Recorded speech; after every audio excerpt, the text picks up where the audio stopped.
this computer. There you go. Okay. It's recording now, so I can send you the file if you want. Okay. Excellent. Great. Cool. Well, welcome everybody to this. I think we're up to our fourth Labour Housing Group in Conversation with event. My name's Rachel Blake. I'm a member of the Labour Housing Group Executive, and we work as a team to bring you these events and these discussions with leading thinkers on housing issues at the moment. We're really grateful to have Danny Dorling with us. I can't remember when I first discovered Danny Dorling's work about inequality, but he certainly is. He describes himself as is described as a data rummager, I think, which sounds like a lot of fun to me. And he's going to be talking to us about Finntopia and happiness, I think, this evening. So, Danny, we're a group of people who care particularly about housing, and I'm sure you'll have all already discovered the impact that housing has on happiness and inequality. So I will hand over to you. You're welcome to speak for as long as you like, and then we will ask but we would like to ask you some questions. So if you could leave a little bit of time for that as well. We're aiming to finish at about 7. Over to you, Danny.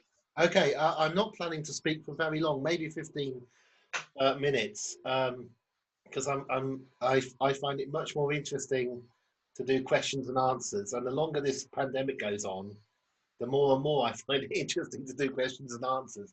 Although it's very nice to be able to see you all, because with students we often can't see them, and we just talk to ourselves at a screen for hour after hour. Anyway, you're interested in housing. Finntopia, I've got copies here. It's a book all about Finland. Looks like that. Happy children ice skating on the front cover. You automatically think of Finland as cold, which it is in winter, but it isn't in summer. Remarkably well-housed place, essentially. Famous for the policy on homelessness. What people may not know is that there were 20, 30 years ago, tens of thousands of people who were homeless in Finland, particularly Helsinki. So it was an issue they had to solve, and they solved it with a mechanism that we now call Housing First, but it was very practical. It was the idea that you simply decide you're not going to tolerate street homelessness, and you're not going to ask questions, you're going to house people first and then deal with their other problems. The reason I wrote a book on Finland with my co-author Annika Koljonen, who is Finnish, which is essential if you can't read Finnish. You don't write a book on Finland if you can't. Was because it is particularly remarkable in Europe as a country, because it doesn't have excess money. It is not particularly rich, but it has managed to solve many problems, including many housing problems.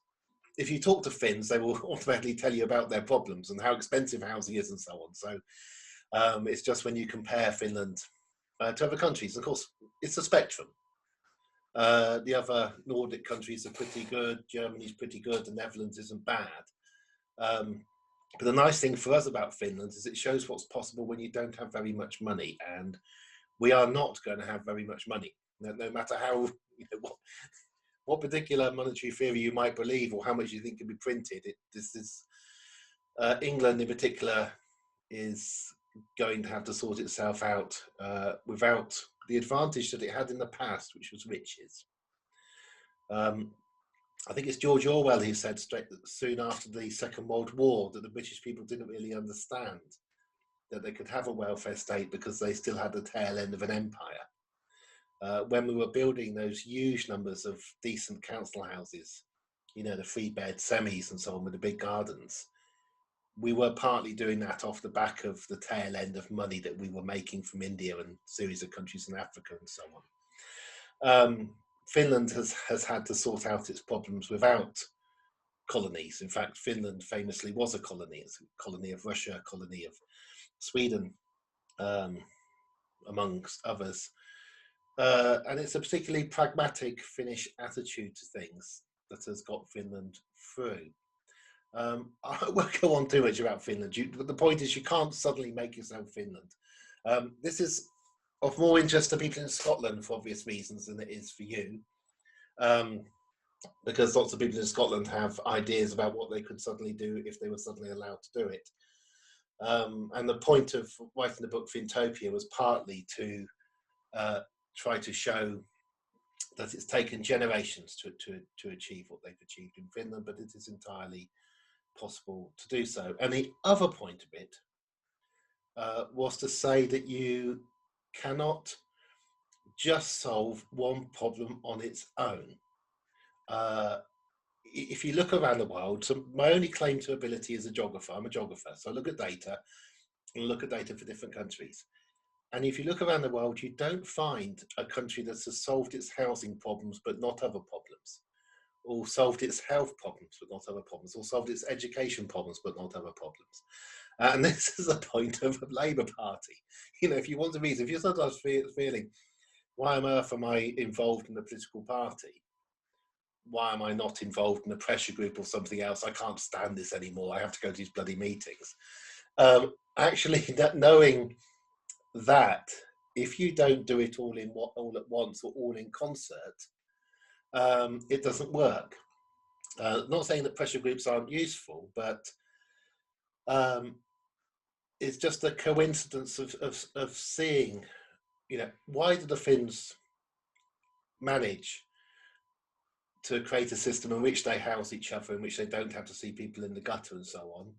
It might also be related to the fact that your average Finnish teenager can speak 3 languages or 4 languages, or if they go to university, 6 languages. And the fact that they've got income inequality is really low, so they don't see other people as beneath them, which in a country where some people are much highly paid than others, they do. Well, why does housing matter to the Finns? Well, it's because they've solved other problems. A few years ago, they had the lowest infant mortality rate in the world. You know, and okay, you can do better than the lowest infant mortality rate in the world, but not much better. I think it was less than 100 babies died in 1 year. You know, so you then move on to wanting to solve other things. And I'll stop at Finland at this, but, you know, it could give you hope. If people say, oh, that isn't possible, it is very useful to have somewhere in Europe that actually is doing it. You know, it just patently is possible. It's just a choice, but it's not necessarily easy. Let me turn to Britain now to try and provoke you on housing. Housing is key to Britain. This is why I'm going to try something I haven't done before at all. This may not work. You know when you share your screen? Well, I'm going to try and do it by holding up a graph to the camera. Right, there we go. Okay, sorry. I just think it's more reliable. This is a little graph of voting at the 2019 general election. And it divides the country into 66 squares because there were 66 million people. Danny, can you move it up a bit or down a bit? Yeah, that down, stop. Down, okay. Up, right. Stop. Okay. Yeah. Perfect. Now, there are 6 columns and there are 11 rows, 11 times 6 is 66. Each row has people of a certain age. At the top are children who don't get to vote. And then you get the teenagers and young adults and so on. My point of showing it, and you may well know, but Labour's squares, Labour has 10 squares, 10 million voters, all squeezed on one side. Quite a wide range of ages of people vote Labour. The Tories are all the blue squares, and they've got 14 million of them, 14 squares, and they're all bunched down below age 43. To get 1 million Tory voters, you've got to go down, I think it's to age 43. I can't see that side of the graph. We won't worry about the other parties in the middle and so on, or people who didn't get a vote because they're EU but not UK citizens. That's all the detail. The key thing is the massive cleavage now in voting is age, and I'll put this away now. Why is it age? It's much safer than sharing a screen. You might never get it back again if you do that. Why it is age, I think, is housing. The Tory trick, and it's been a Tory trick since the 1980s, is you tell people, work hard, strive, you can get your house, or, you know, if you work really hard, you could get 2 or 3 houses. And we will make sure your house maintains its value. That's what we'll do. Quietly as a party, we'll make sure house prices don't fall. And we'll certainly make sure that nobody threatens to tax your wealth on it or anything. And that'll be your future. That'll be your safety net. That'll be your pension. That'll help your children. That'll be everything for you. And it's a brilliant con, because it's all about the future. You can't realize it now. You know, you can't turn it into a pension now. You can't house your children using this house now.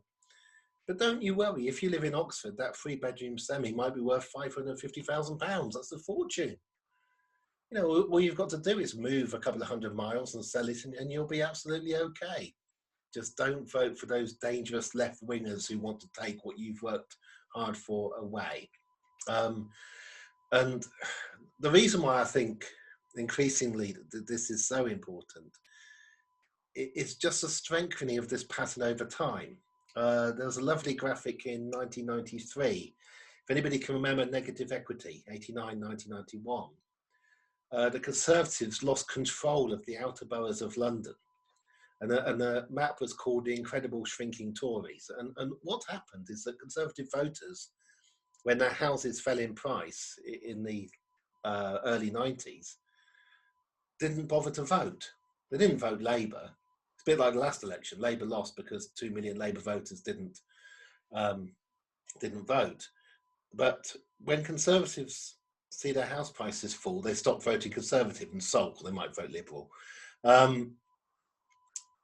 What has the government done since 2010, the coalition government, and then the Conservative government since 2015? They've maintained house prices. They spent an absolute fortune on it.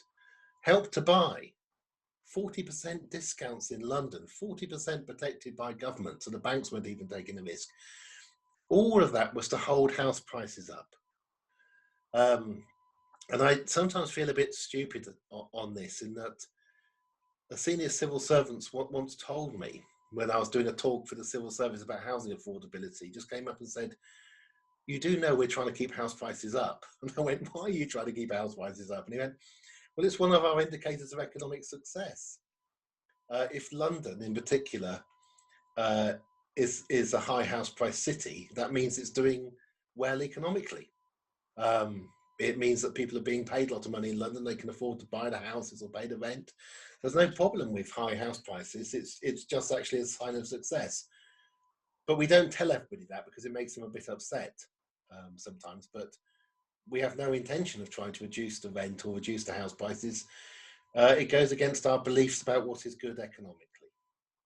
So, you know, that's sort of what I've come to believe over 20 years, and it's changed what I believe.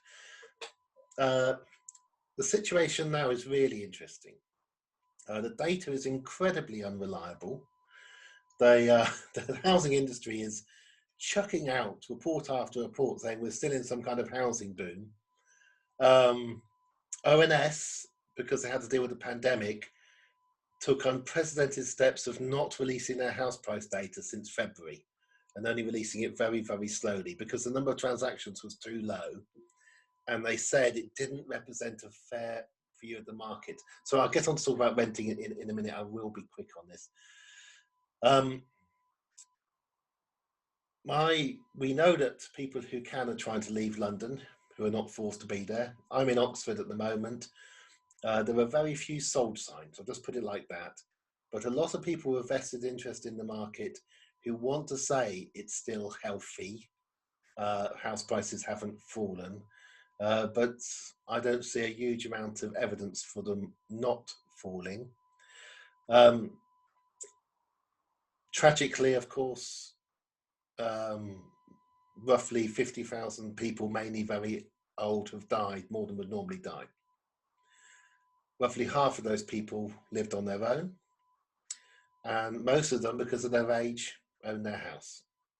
So that's a large number of properties that have gone on the market this year, and it's hardly a sign of confidence in the housing market, and you try to sell them. So those kind of things are happening. Renting. You all know about the shenanigans about trying to avoid getting families evicted in front of the cameras, which is why the emergency orders not allowing landlords to evict at first and then kind of pressurise and so on were put in. And I almost lose track of where we are. It's kind of pushed forward and forward just to try and ramp up how fearful tenants are that, you know, next week they might be evicted is the kind of game they're playing. The emergency legislation on it, interestingly, I had a copy of it. It doesn't cover you if you're involved in a riot, which shows how scared the government were at the time they're putting the emergency legislation to do with COVID through. They assumed that there were going to be mass riots, or assumed it enough to sort of think that it would help. It's ridiculous what they think. Do they think that private tenants read statutory instruments to see if the word riot is there before deciding to go on a riot? Anyway, that's the government we've got. We're looking at mass evictions. We're looking at mass unemployment. We are about to absolutely destroy the economy of Liverpool, of Manchester, of what was left of the middle of these cities. So it's going to, you know, that is on the cards. The rise in destitution is on the cards. Government are trying to treat the homeless as they treated them before. They allowed them into hotels, reopen the hostels, stop worrying about homeless people on streets. The reason for the rapid housing of the homeless was pure fear from the upper classes that homeless people might spread COVID to them. Otherwise, they wouldn't have bothered housing the homeless. That's why they did it. If they actually cared, they wouldn't be chucking them out again now. So to wrap up, we're in an unprecedented situation. Housing is the major form in which wealth is held in this country. The second major form is pensions. They're not doing particularly well, private pensions. The sentiment on which the housing market is based is rocky. I haven't mentioned Brexit, and I won't again unless you want to, but it almost certainly doesn't help your housing market if you try to really, really put off 500 million people who live very near you from coming over and renting your property. Let's put it that way. It's a disaster that we are currently in. That is not necessarily bad news, because the disaster isn't that we've had an earthquake and the property has fallen down, although in many parts of Britain with lockdowns, if property is abandoned, it doesn't take very many months of property being abandoned, and say businesses, for it to become harder to open it up again. It's tricky for Labour to know what to do with the distance they have to an election. What do you say now? What do you say later? I think there will be a long-term effect of the pandemic in terms of it's scarred people, and there will be a long-term effect over how come you had 2 houses or 3 houses? How come you could go to Cornwall if you wanted to, if you know about the number of people who did do that? Isn't it about time you actually choose which one of your properties you'd actually like to have? And do you really need the other ones? I think these things become a little bit easier to say, given what people have lived through, given how cramped they've been in particular circumstances. So there's a lot that can be done. There's playing a game politically, which is always hard. So a note of caution to end on. This government have managed to get a majority of people in Britain in recent weeks to blame each other for the pandemic and not the government for its level. Opinion polls are showing that. And it's not hard, because you can see the person not wearing their mask, and you can imagine the university students having a party, whereas actually knowing what happens in a SAGE meeting is rather more difficult.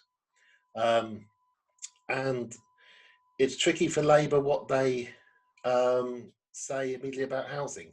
The last Labour administration, Jeremy Corbyn, John McDonnell, and the housing ministry shadow housing minister John Healey is probably the longest lasting shadow minister in the same post. Brilliant. Actually get to know what he's doing. But one thing they did, which may have been a mistake, but it only affected my hometown, and Tim's here who knows it well. They did announce, I think in 2017, that they were in favour of the compulsory purchase of land on the edge of cities at agricultural prices. which is great and very laudable, but I wish they just hadn't said it. Because the problem is that when they said it, what happened in my hometown of Oxford is that several of the colleges which owned this land immediately tried to sell it to developers to build large detached houses for London commuters on it, because they suddenly saw that a Labour victory was a clear and present danger to 300 years of property ownership that they'd had.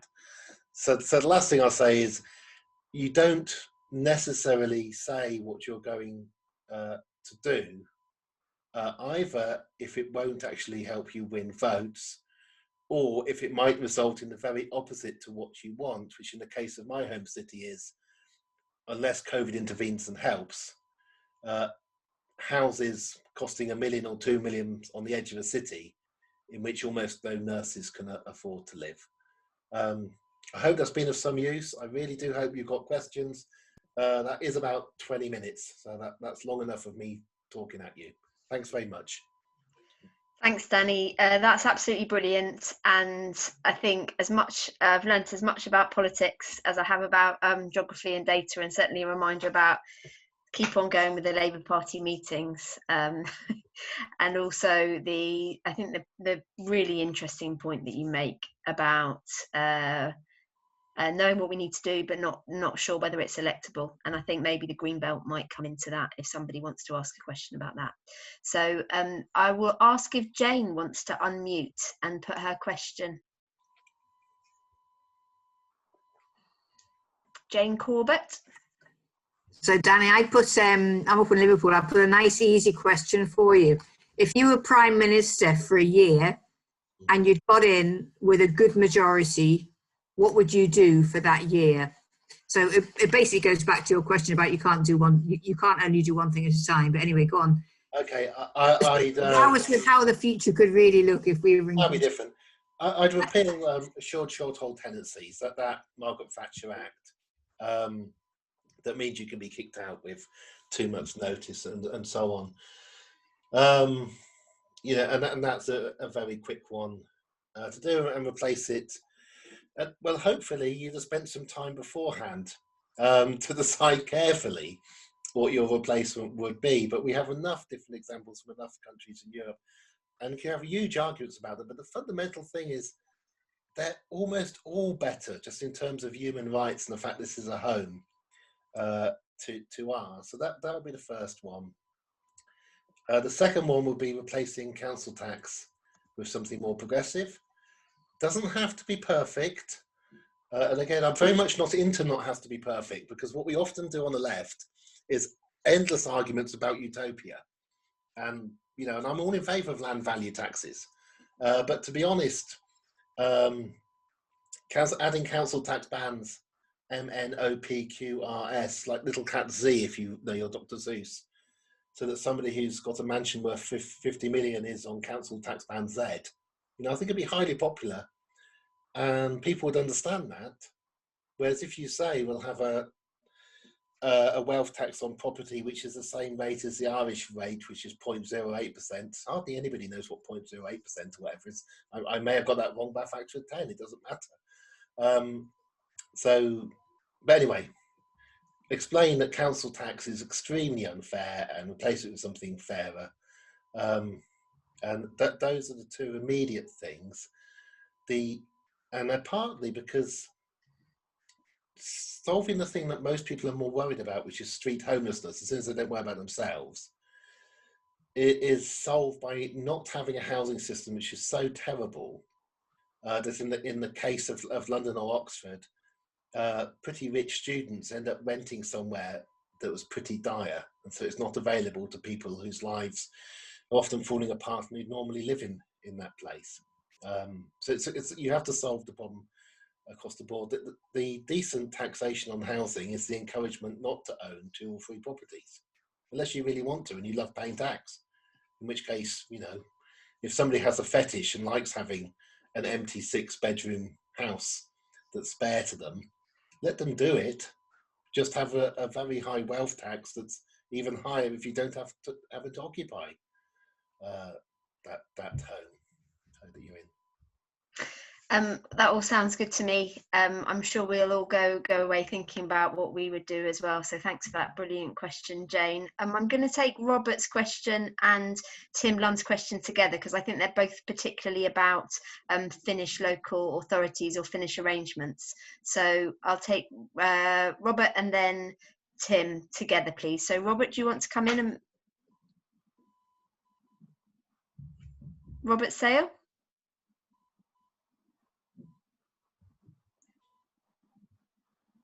Thanks. Yes, I didn't realise that. You were talking about me. Yeah, what I was interested to know about was the private rented sector in Finland. So capped rents, security of tenure like they do in Germany for life, and possibly it's illegal to evict tenants during the winter.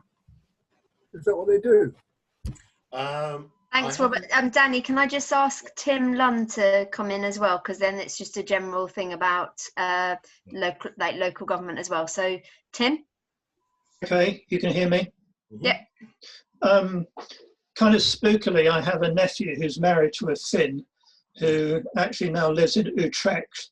And a few months ago, I had a very interesting Zoom with them talking about how her engagement with local planning in Utrecht worked and why democracy in Holland seems to be much more functional than ours. So, you know, this is a background to my kind of sometimes obsessive interest in how local governments work and the relationship between them and central government. So that's why when you say things are great in Finland, my first question is it a function to do with how local government works and its relationship with the centre? Does local government decide effectively what gets built? Okay, on both of those, so I'm not a complete expert on everything Finnish, which is partly why I wrote the book with a Finn. I think the key thing about the private sector in Finland is it's relatively small. So you can choose whether to be in it or not much more, as well as having controls. But there is a lot of state housing, and the state housing is almost indistinguishable. You'll know if you've ever been to Finland that the housing all looks fairly indistinguishable from each other, but that's because that's the kind of housing you build for a cold winter. It's the insides that are nice, not the outsides. It's more a country like England where the outside really matters, particularly how shiny the doorstep is, but you don't tell people how bad the inside is. So the private sector is controlled, and you're not allowed to behave in very bad ways in Finland. I think it changes in the middle of Helsinki, where it can get quite very expensive. Local authorities have dramatically more control in Finland, to such an extent, and there are so many of them, and some of them are so small, that it actually causes a problem, particularly with health services and inefficiency. So they're constantly talking about how to get local authorities to work together because they're tiny. A very small municipality can have enormous power, but doesn't actually contain enough people to, in effect, do your civil service that'll do the work. But it's just a basic level of decency. This is a much more fundamental thing to the rules and the law, is that you wouldn't treat people like this even if you're allowed to, and if you did, the reaction of other people to you behaving in that way is to see you as a pariah and so on. So that's there. Whereas we have the opposite. We've whittled our local government down to often just a few hundred people actually being employed, of which one of the largest group are the people who collect the bins, unless that's been thrown out to a privatized company. And we just have this kind of skeletal local government left with, elected officials who have tiny powers to do things, can put in cycle lanes and so on and that kind of thing. But even when they try to do something innovative with housing and come to a deal where a certain amount of housing is built not for profit and the others for profit, they find themselves usurped by private developers, and their power is very low. So it's kind of like it's chalk and cheese, and it'll take time to get towards that better position.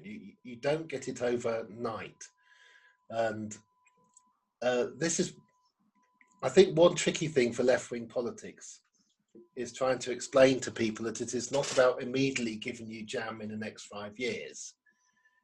It is about not being as awful as those other people and making things better each year than they were the year before. But you cannot suddenly, you can suddenly change the law on certain things. But what you really have to win are hearts and minds to take a generation to change.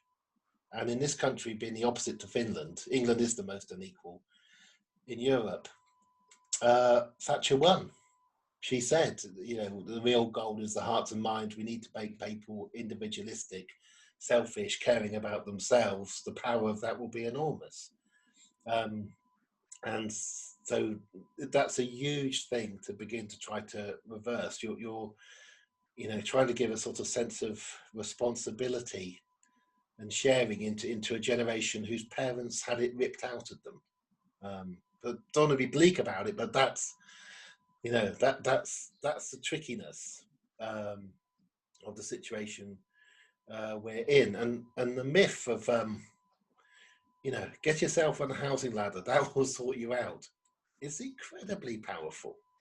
And it's what people hold on to now. If you get yourself a basic job in your 20s, you save and save and save for 20 years, and you meet the right person. They've done that. You never know. You might just manage to get a house in your 40s, and you might just finish off paying a mortgage when you're 67. And that's actually seen as a dream. That's the English dream. And it's ridiculous. But because that's the only thing people have got, you're having to work against that. Just give you one more example from Norway of the differences between our countries. Primary school children in Norway, in their first term at school, go to see their friends' bedrooms. So the whole class goes out and they take a walk around the neighbourhood and they knock on the door. They don't tell the parents because the parents know this happens. And the whole class goes to see where so-and-so sleeps and so on. And they do it again and again that day. And they only know this because an English couple living in Norway was shocked one day when their child knocked on the door and the whole class was there. And it's just to check out that everybody's bedroom is okay and they're all being housed all right. Now, you imagine in a primary school in England, the teacher and the children going around to check where everybody lives and what kind of bedroom they've got and what kind of house they live in. And because we've internalized the kind of shame and space and don't complain, it just wouldn't happen. So I'm trying to give you a sort of sense of proportion and time.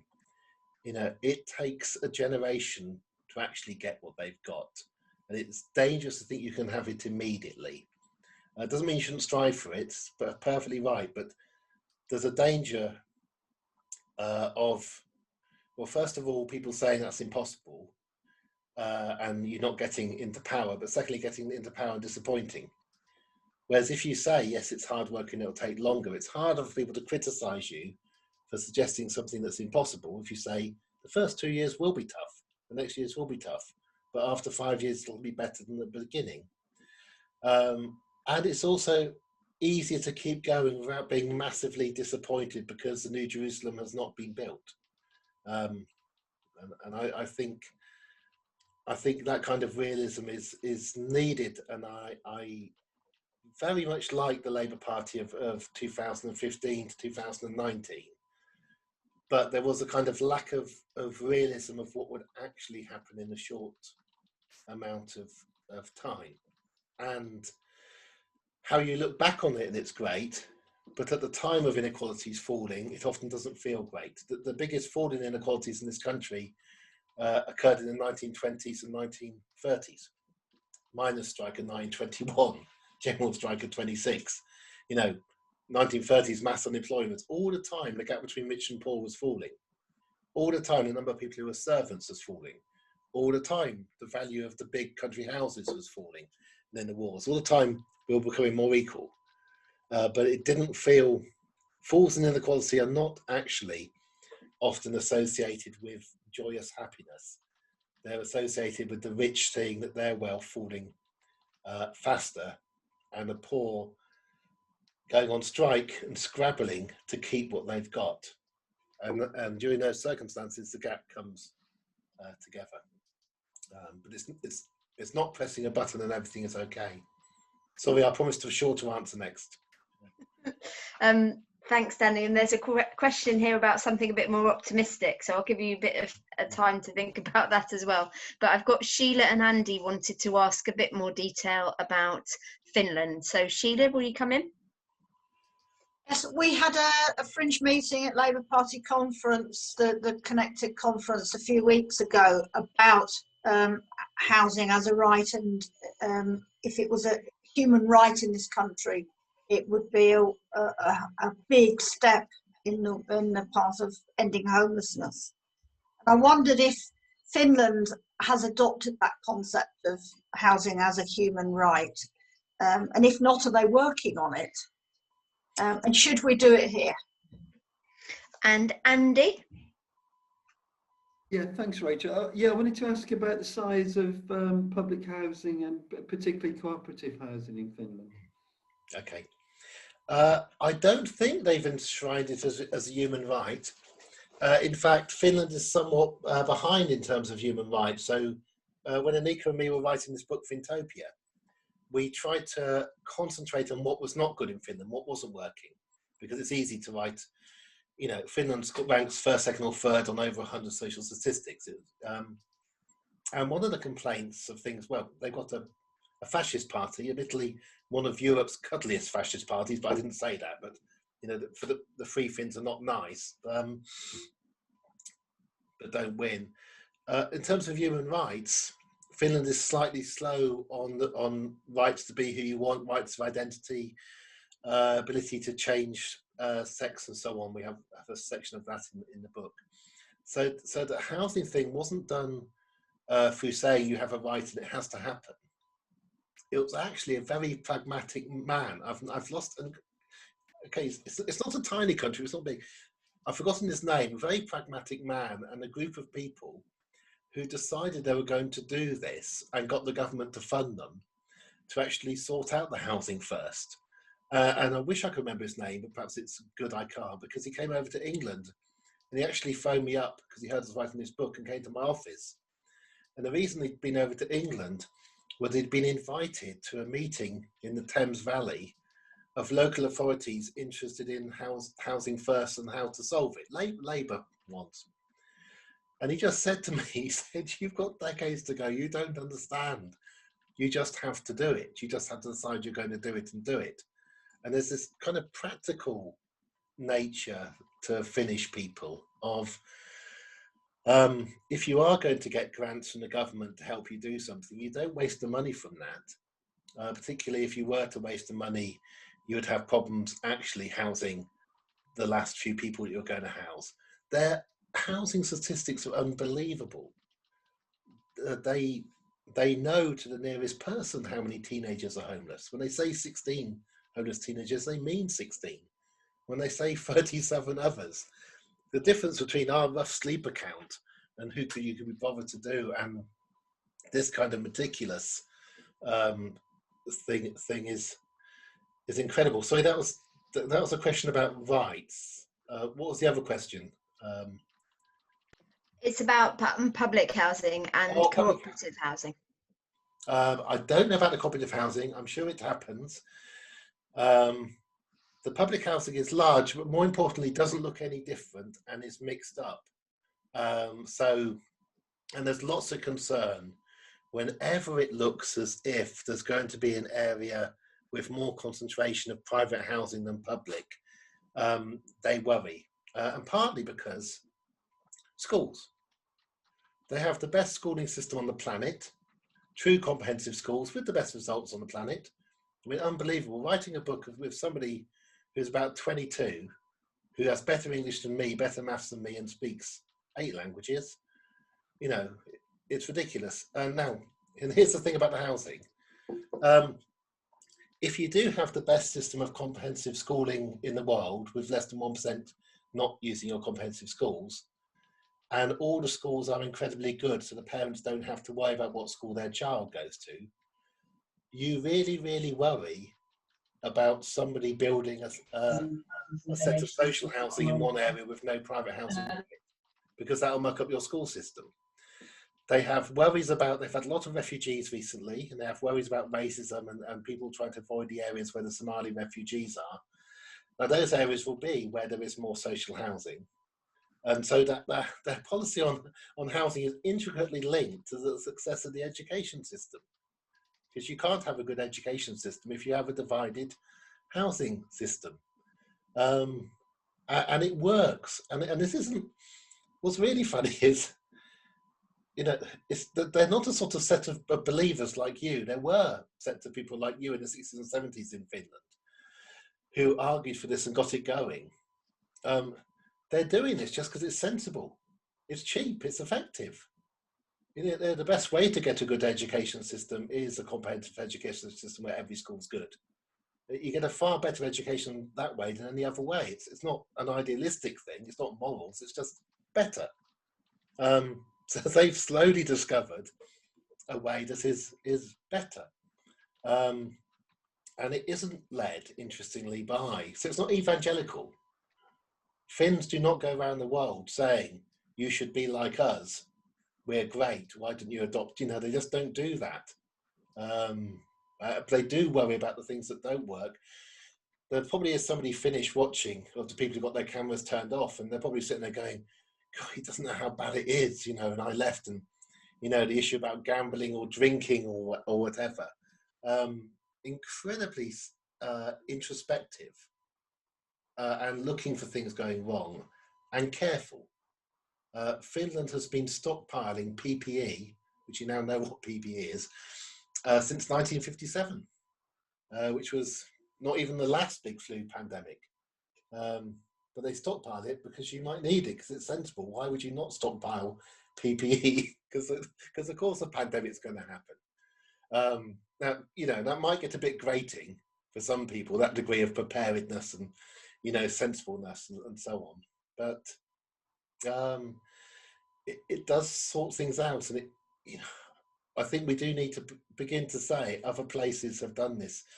So last thing to say on this Finnish comparison, the reason why we don't make this comparison is because you've only got to go back to the 60s and the Finns were dirt poor. And we were unbelievably rich. And you may have forgotten, if you're that, many of you aren't the right age, but if you ever went abroad in the 1960s to France or Germany, we lived like kings, so this is a relatively recent turnaround.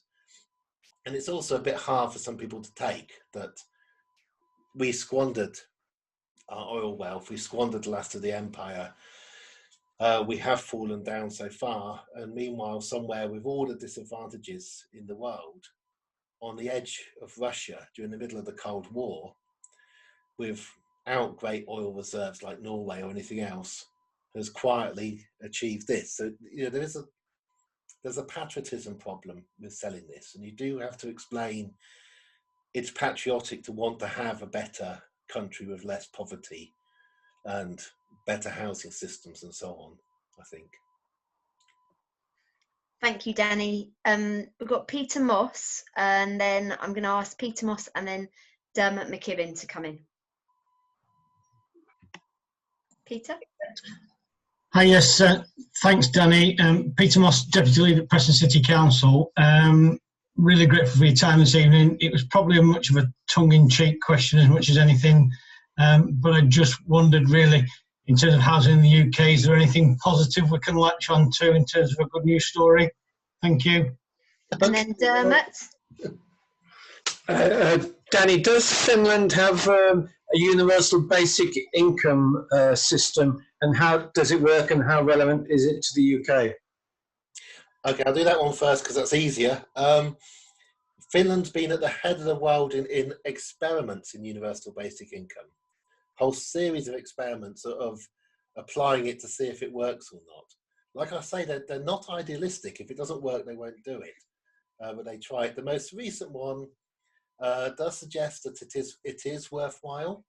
The outcomes are worth the amount it costs. It's an expensive thing to do, But people don't become work shy. They're more effective if they can choose what work they do, and they don't have to work if they don't want to. But importantly, Finland is one of a very large number of countries that are doing experiments in universal basic income. So, you know, it looks like they will expand and expand it in a series of trials to get bigger and bigger. And as long as it works, that is where they'll head to. These things are all relatively recent. The word unemployment, I think, only entered the Oxford English Dictionary in something like 1888. Before then, you couldn't be unemployed. You know, you're just lazy or starving. But, you know, the actual idea of unemployment is a recent one. So, you know, I see universal basic income as simply a continuation of that. And I guess the Nordic countries have done pretty well in the pandemic because of their better social security systems. The Finns, I don't know, maybe, you know, they can be a bit over. Only 320 people have died in this pandemic in Finland. And I'm supposed to be going to a conference in June next year, which has been cancelled because of the pandemic, which you might think is slightly too much, you know, worrying. But anyway, you can see the difference. Good housing stories in Britain. We do have, historically, we have an incredible housing story, which is the social housing story in the welfare state in the 40s. As an academic called Nancy Kwok, who's written a brilliant world history of housing, who said that the Americans saw this as the very worst thing in the world, the British social housing system, and were worried that it would take off and be copied around the planet, and spent a fortune in the 50s and 60s and 70s propping up secretly the private housing sector of countries to stop them mimicking the British social housing model. So you shouldn't underestimate just how good that was. The 1946 birth cohort study, which is a random study, we have these random studies of children. The majority of children in the 1946 study lived at some point in a council house. So if you know anybody born in the 1940s, and actually even in the 1950s, and they say to you, sorry if this upsets any of you, they go, oh, I was brought up in a council house. Just say to them, you were normal. You were normal. Most people were at one point, not always throughout the child, but at one point. So we had a system that worked dramatically well, was extremely fast transition from 90% private renting before the Second World War to decent homes for many. And that is worth remembering because other places didn't do it. And that's the thing I would hold on to. The other really important thing is say what's good about our system. Well, quite a lot of the greed resulted in quite a lot of housing being built. So we actually have more flats, apartments and houses per person than ever. We have more bedrooms per person than ever. In London, there's more than one bedroom for everybody living in London. So if nobody wanted to share a bed with anybody else, there's actually enough housing there. So, and of course the overseas investments, not to Preston, but the southern parts of the countries to Manchester, have resulted in the building of more housing. The problem is that so many of the apartments are empty. So many of this, but it's there. You know, so it's you know that is useful. But I'm afraid since the early 80s, our record hasn't been good. What New Labour did under Blair was I'm being a bit crude here, but putting an enormous amount of double glazing. Huge improvement to social housing, which had been allowed to get to a terrible state, boilers and so on, but they were ashamed of it. They didn't say they were doing it because they worried they'd lose votes if they said publicly they were doing this. And it wasn't a transformative thing, it was just patching up what Margaret Thatcher allowed to get worse. So we do need a transformative thing. What I'd love to see in my lifetime, and this exists in various forms, it exists in Sheffield, is I'd love to see the right to sell. And this is the right where rather than hand the keys to the building society or bank when you can't pay the mortgage, you make a request to your local authority, and they, at a discount, they buy the share off the bank, who have no choice, and you become a tenant. And then you stay in your home, and your children will still go to the same school. And as far as you're concerned, nothing happens. You can't change the boiler quite as easily by yourself. But when you leave, that's now public ownership housing. And this would destroy 100% private sector enclaves. And the idea that housing prices, how far away are you from a council estate? All that idea in Britain. So that's the kind of thing that an innovative government could bring in, and the Conservatives can't. It's interesting what the Conservatives can and can't do. They'll do almost everything to stay in power and win elections, but there are some things they're fundamentally opposed to, and that is one where Labour can outsource them, and it's a nice policy. It's a policy all about people not being thrown out, and because the only people who lose out are banks, you know, nobody sheds a tear over banks, do they? So I'd like to see us do that. Yes. Thanks. So I just see Martha said mortgage rescue schemes. Yes, that's it. So, yeah. I was just going to say, Danny, it's not far off a mortgage rescue scheme and the ones that they were operating in 2010 to 12. So, so there are some options around that. And also, I'm Deputy Mayor in Tower Hamlets. I think there's some other local councillors here. We will buy back properties, but then let them as social housing. But then obviously they are subject to the right to buy if people move in with the tenancies. But I think that right to sell is really quite compelling, really. Any final questions? Can you indicate in the chat or wave, or just unmute yourself, and then Danny can have some closing. Oh, Jill, did you want to make your observation about Russia?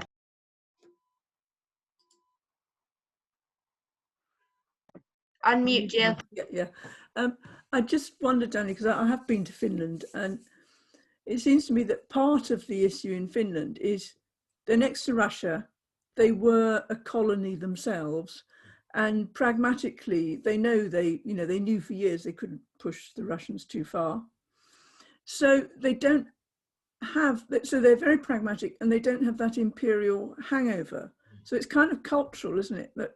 And the Tories exploit the imperial hangover in Britain, and especially in England. And I kind of don't know, but it seems to me that that's part of the problem, that it's a cultural issue about how the Tories exploit that and get people thinking they should still be a powerful country and we should have a big army and, worry about our position in the world. And the Finns don't worry about anything like that because they couldn't.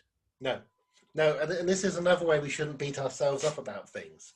You can look at the United States and their terrible housing situation. It was 1995 when I first came up in the subway in San Francisco and stepped over the living bodies of hundreds of people who were homeless on the streets. I'd never seen it before in my life. Mostly black. The right to bear arms in the US is the right to bear arms to control your former slaves. So when you're looking at the terrible housing problems in the US, 1 in 13 black women in Baltimore evicted a year, people sleeping in their cars. It's partly the legacy of the US. And our problems are largely our legacy. 95% of Devon is still owned by the families that William was friends with in 1066 and gave them the land.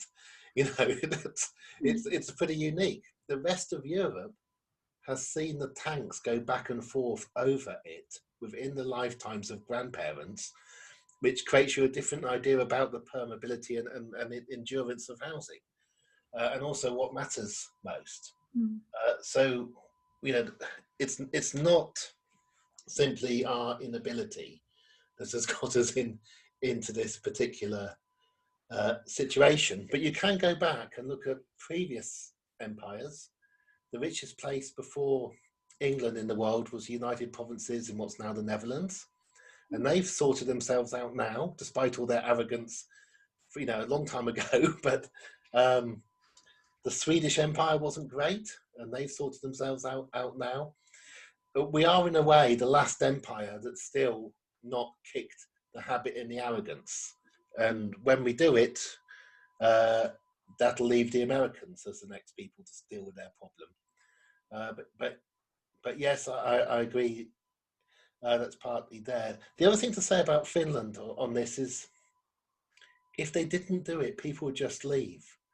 They had mass emigration to Canada and the United States and Germany, and they just left. And one thing that Finland does better than the other Nordic countries is it spends more money on the bottom quarter of children, on their education, than any others. And it partly does it because you get better returns, but also the bottom quarter are most likely to leave somewhere where life can be a bit hard at times, and so on. Now, because of having the empire and then the Commonwealth, we have not had a problem getting people to come here. We have people coming from East Africa that were not even our colonies, just because of the reputation of England and Manchester United. When you ask people, why did you risk trekking across the Sahel and Sahara? Whereas Finland, for a time, nobody was going to go to Finland. If you didn't look after the population, they wouldn't stay. And we have almost the opposite. Our ruling elite doesn't see the rest of the people as them. It's the lower orders. Little people have a mortgage, which shows how little they understand, because to have a mortgage nowadays, you've got to be really well off. But you've got to remember, our ruling elite buy property in cash. They don't borrow. And that has made it harder. But series of crises, the banking crisis of 2008, the longest, deepest recession on record since then, a pandemic which we haven't had since 1968, and that one we just let run through. We are in the biggest crisis since coming out of a war. And the idea that something fundamentally doesn't change now, it is almost impossible to imagine. But you're left with the worry. This is why it's worth doing the meetings. Something fundamental is going to change now in this country. Doesn't guarantee it fundamentally changes for the better, but it's going to fundamentally change. And it's there for the winning. And it's even in the interest of those. I get to meet people who own 3 or 4 houses. They're not actually very happy. So the irony of all this is, it's not as if the people who own flats in One High Park are beside themselves with glee. It's a ridiculous situation we've got ourselves in. And what's happening and it's worth just talking about the elite rather than people on the streets and so on, is that they're forcing their children to go into particular occupations if they haven't got 20 million wealth, so they've only got 2, where they can earn enough money, so it can only be lawyers, business, and a few other things, so that they can afford to buy the same really expensive house that they grew up in and pay for the same school that they went to, because their fear of being normal is so absolutely enormous.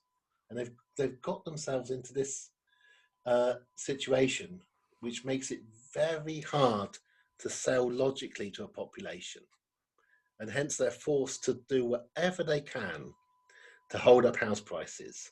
So my prediction for you, can tell you if I'm wrong, if we see house prices begin to fall over Christmas and it look dodgy, Sunak, the Chancellor, will come out with help to buy free. Discounts of 50% on buying your flat in Dalston Junction, or whatever. They will do whatever it takes. They will borrow as much money as they can from the world markets to try and keep things going as they are. And at that point, Labour needs to be able to say, there is another way of doing this, as they borrow an absolute fortune, trying to ensure that the south of England remains the most expensive place in Europe, despite the fact that people are trying to leave it, not actually come into it. Danny, that is absolutely fascinating, and I think we're all going to want to find out a huge amount more about Finland. We've got a prediction, and we've got for Christmas, which is a good thing, and we've got a reminder about why we all go to local Labour Party meetings, which some of us might not need a reminder, but some of us might. So we're really grateful to have you, Danny. I just feel it really thoughtful from you, and lots of things to think about. And you're welcome anytime to come and talk to us. Thank you very much. Thanks ever so much. Bye, everybody.